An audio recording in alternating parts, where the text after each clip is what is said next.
Welcome to Echoes of Fate, where every choice casts a shadow, and every fate leaves an echo. Tonight's tale is about temptation, suspicion, and the danger that comes when strangers promise more than they should. It is called The Stranger's Secret. The village of Cape May had always been quiet, a place where the days passed slowly, where gossip was the loudest sound, and where strangers were rare. But one mist-draped evening, as lanterns flickered along the cobblestone streets, a man appeared.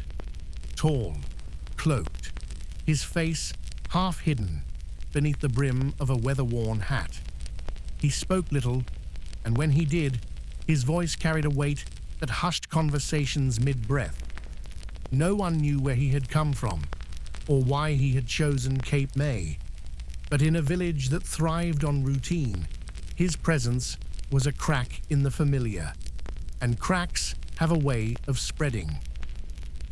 The tavern was the heart of Cape May. Warm fire, stale ale, and endless talk. That night, the talk was of him. Anna, a young woman with curious eyes, leaned toward her friend. "He doesn't belong here. But did you see his coat? Fine, but worn, as if it's seen places we never will." Across the room, Elias, the farmer, scoffed. "Mark my words, he's trouble. Men like him don't wander into villages like ours unless they're hiding something." But the stranger himself? He sat quietly in the corner, a single candle casting half his face in shadow, the other in firelight. He watched, he listened, and when he finally spoke, the room fell silent. "I have something to offer," he said, "to those who want more than this."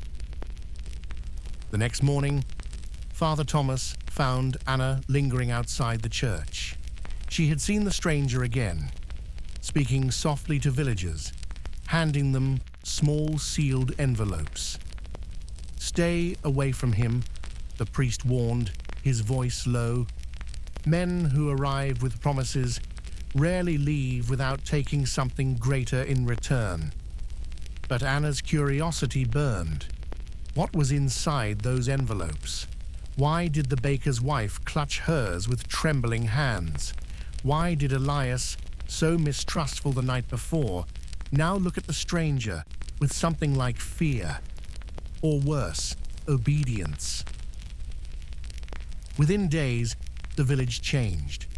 The miller suddenly paid off debts that had haunted him for years. The shopkeeper, once frail and weary, now stood tall, pockets heavier than ever.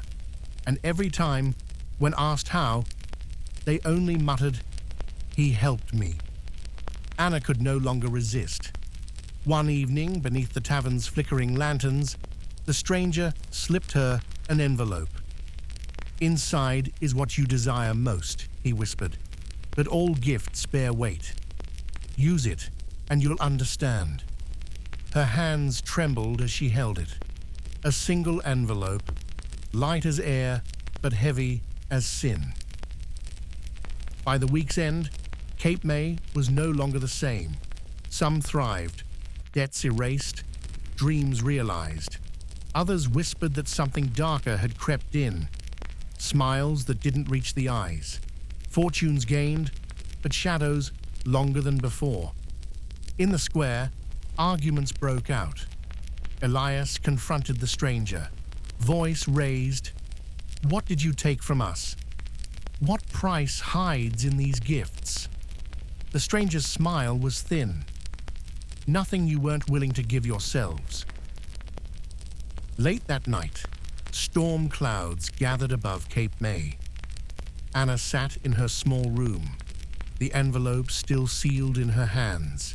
She had not opened it. Not yet. She thought of her family, of the hunger that gnawed at them every winter.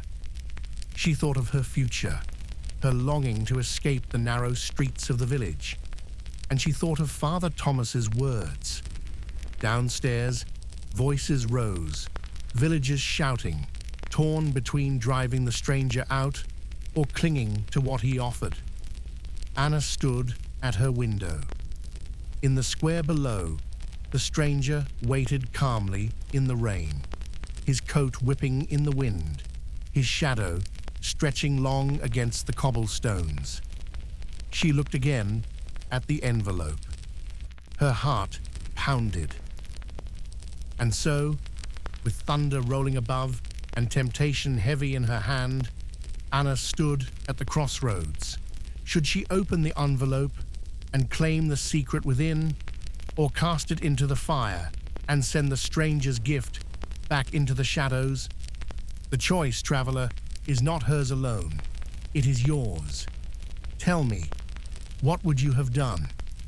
Fate whispers. Did you hear it? If you like our stories and crave some more, subscribe and ring the bell. I promise you'll be the first to be notified of our new tale. See you soon, traveler.